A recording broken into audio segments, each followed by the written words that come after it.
Hey guys, what's going on? It's Sports Talk with Stock here, today with another video, and today Jamal Adams was traded from the Jets to the Seattle Seahawks. So basically I'm just going to go over the trade and my thoughts about it, so let's just get right into the video. The Jets get 2 first rounders and a 3rd round pick with Bradley McDougald, and then the Seahawks get Jamal Adams and a 4th round pick. The Jets, I don't really see them as losers or winners in this. Of course, they lose a really big piece, but that's just short term. If you got to look at the long term too and what they're going to do. And Bradley McDougald is not a bad player at all. He's just not a Jamal Adams, of course. But of course, Jamal Adams was causing problems with the locker room and problems with the coach and the front office. So it was really the Jets were hands were tied behind their back. They had to get rid of him.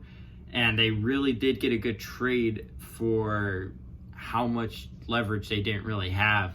And then Seattle, they get an immediate playmaker, cornerstone safety. They're probably going to have to pay him, which is going to get a problem. I'll get into that a little bit later. But they get a good player on their defense. They get somebody who hopefully will lead them in a better way than he led the Jets.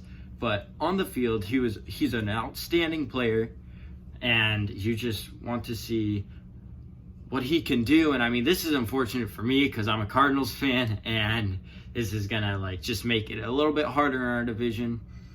But I'm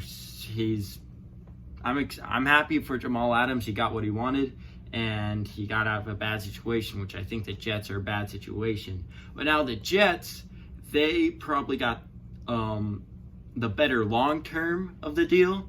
They don't have to pay Jamal Adams about $17 million a year is what he wanted, which is crazy money for safety, but he is a very good safety and he probably does deserve that money. But that's a lot to pay him. The Jets did not want to pay him this year, so he wanted to get out of there. But they now got 2 first round picks from the Seahawks, and then they got a 3rd round pick, which hopefully they use this to create weapons and protection for Sam Darnold. That proves that the Jets are trying to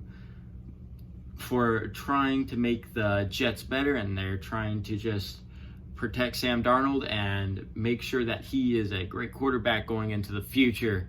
And then, I mean, immediately they take a big hit on defense, but I think eventually you just have to hope those 3 draft picks that they get, eventually all 3 of them are together better than just one single player. That's what you're hoping, and you're hoping that's a little bit cheaper too than Jamal Adams.